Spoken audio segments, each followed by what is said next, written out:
everyone, I'm Miss Emma Walsh. Welcome back to my channel. I really mean it, welcome back. It's been a little bit of time having a break, but lockdown has finally lifted somewhat, and as you can see, I have some cars to make some content, which is great news for me.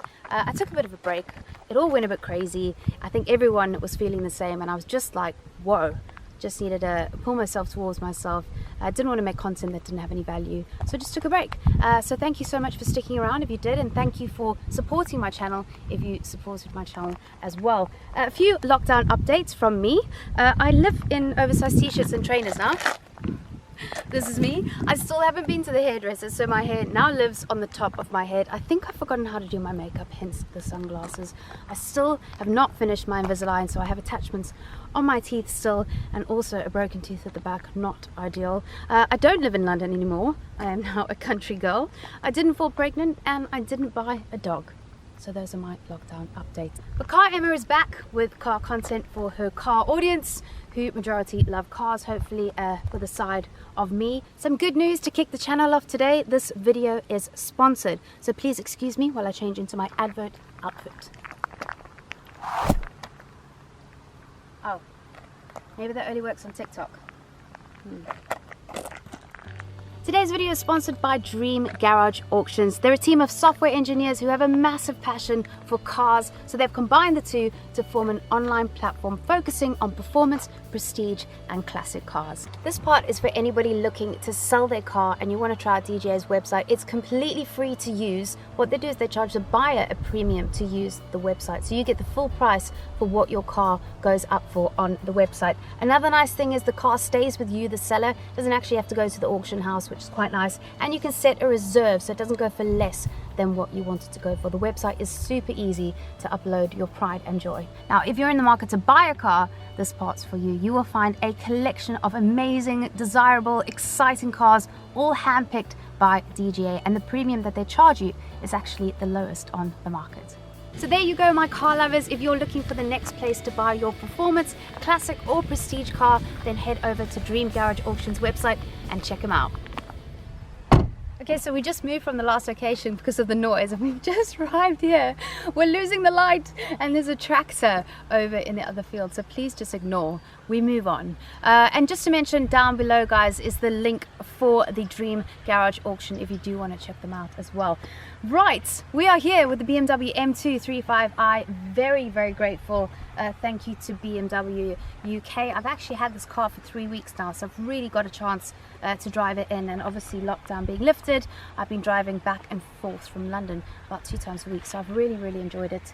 I spoke a lot about Eco Pro with David Burpus on his video, which I'll link below, which we'll talk more about in a minute, and I can explain myself. Let's take a look at the outside of the car and see what you guys think.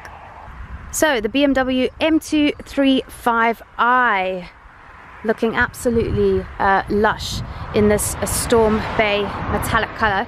So the alternative to this would be the Mercedes CLA or the Audi A3 Saloon if you were kind of looking in this range.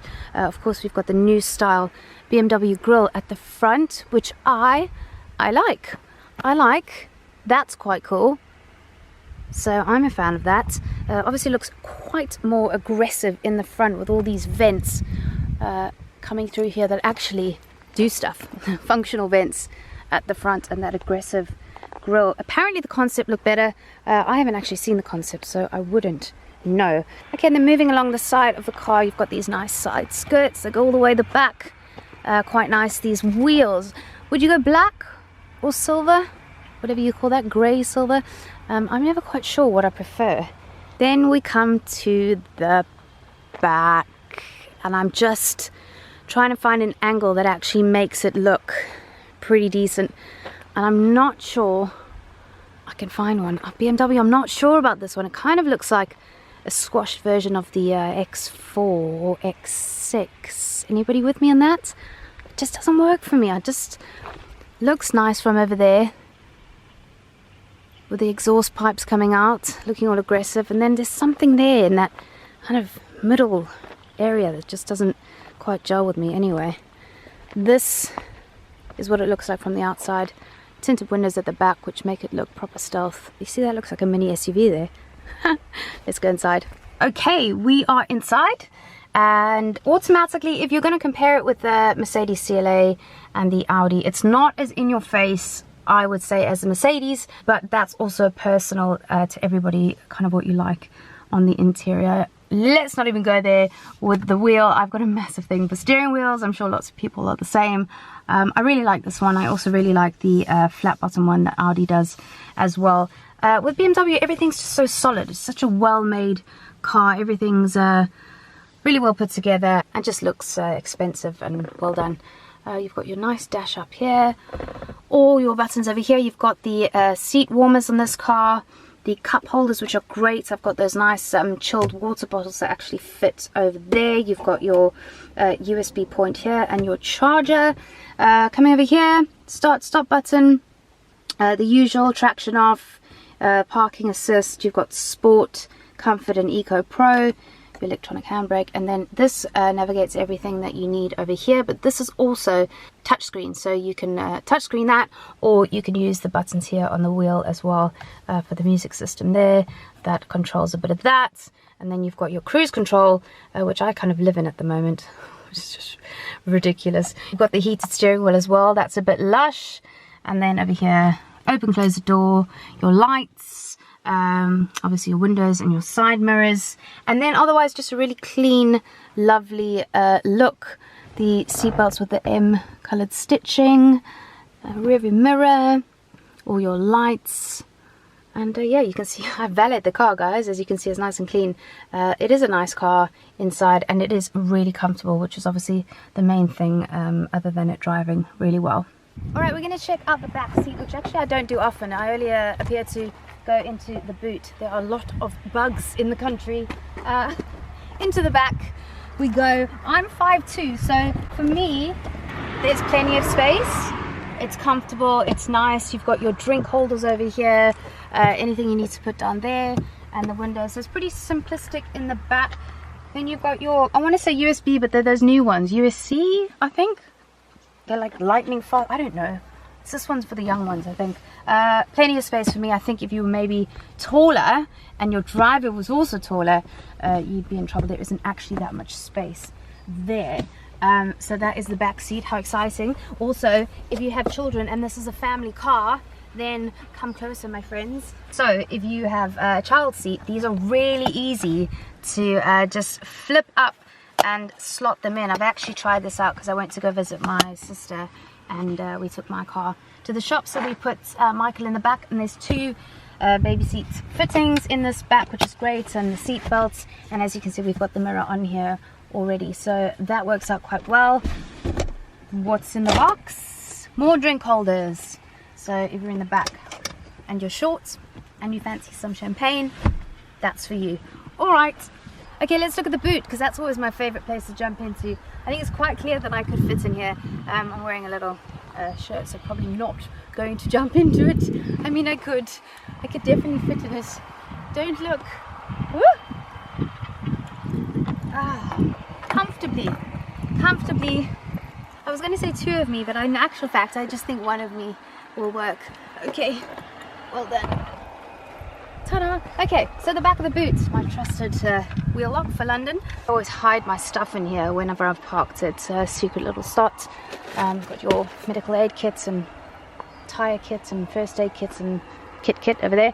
This houses my famous cap for when I'm having a bad hair day, especially because I've not been to the hairdressers. And that's the back of the boot. It's not electronic, so you have to close it yourself. Oh, annoying. Okay, so we start her up, and then we pay attention to the screen now for the infotainment system. It's pretty easy to, my phone's not actually in the car anymore. I tend to use, okay, so obviously it's not here, but it is touchscreen like I said, but I tend to use the controls down here at the bottom. You know, this is your up and down, side and side and back. Coming over here, you can now see the full dash display. It's quite busy, I would say. It is quite busy. There is an option in the menu to make it a reduced mode, which if I'm with it today, I might be able to find for you. So home, car, settings, I think it is displays. there we go, reduce mode. So I go into reduce mode and then it looks something like that, which is actually a lot nicer when you're driving. There's a lot going on with that, and then you get your head-up display as well in your sight. So yeah, I would say pretty easy to navigate around. And then of course the usual stuff, so you get your vehicle status, tells you what's going on, get your driving information, so the journey, you can see how much fuel you're using, you can choose your sport display, you can look at the energy flow if that's what you're into. Lots of settings on the car. There's the interior lighting, which all these beautiful looking things here light up different colors. I think there's 6 different colors here. So let's change it back to my favorites. So onto green, and then all of these obviously turn much more colorful when it's dark. So yeah, that's pretty much, obviously seat comforts, door access, displays, drive. I mean, there's everything on here. So it's well worth just having a minute to yourself to navigate your way through that. But it is very easy to work. Okay, so I have to talk about some of the things that I don't love about this car, and there's not much. So I am really reaching to find things that I don't really like. Obviously, number one's going to be the back end of the car. Just can't get my head around it, and that's just a personal preference for me, not liking that look of the car. This pillar's kind of wide. I mean, it's not the end of the world, but you know, it's there. I think I might be making this up, but I think you can get this glass panoramic roof, and if I had the money I would definitely choose that option. It sounds a little bit meh to rev out, but again, we're quite shielded in here, and I did do a bit of a startup earlier, which I will do again for you to hear. You can let me know what you think. And then I obviously love sports mode, and the paddle shift, they're just a little bit too far in for my short fingers, so I have to kind of move my hands around. Other than that, honestly, those are such small things. There's not much to hate about this car. It is really cool.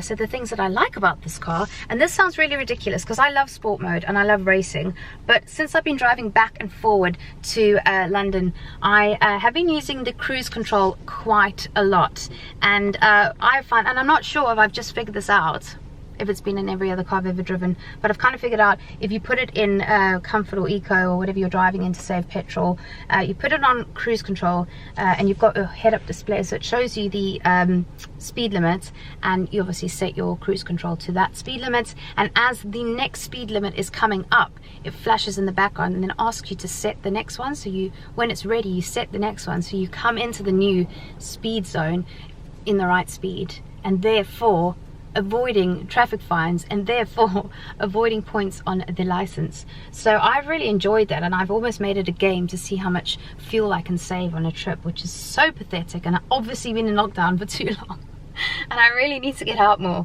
But other than that, there's a lot that I like to this car. The steering wheel, the inside is amazing, it's very comfortable, it's quiet drive, and it almost sounds a bit like an SUV, so like really powerful, but it's not that heavy.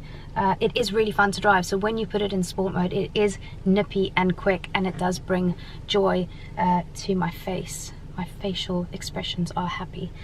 So yeah guys, I think that's pretty much it. If you have any questions that you would like to ask about this car, I do have it for another week. So it's my birthday coming up on the 1st of August, and I'm very lucky BMW are actually bringing me an M8 convertible for the week, so I'm swapping this out and I'm getting that, so I'm looking forward to that. Obviously I'll do some content on that. So yeah, like I said, ask me anything else about this down in the comments below. I'm going to do a startup for you, and then obviously we're going to go drive it. We found a like an airfield where we can go and give it a bit of a spin and enjoy that side of it, guys. So let's start this car up. Let me know what you think of the sound behind.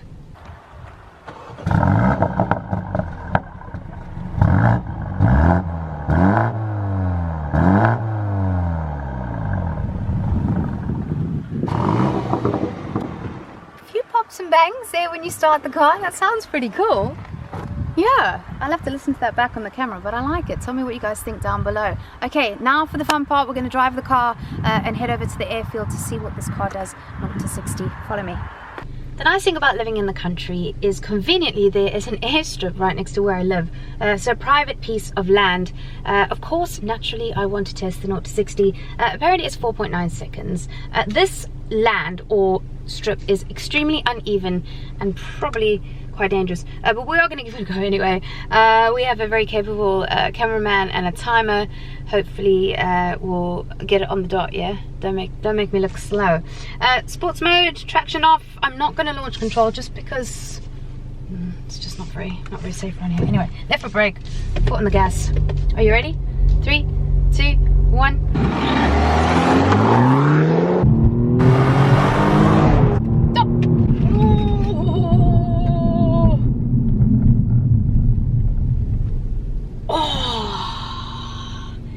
So close, so close, and I'm gonna put it to you being slow on the timer and me just not putting foot because I'm terrified because we would be landing in that beep.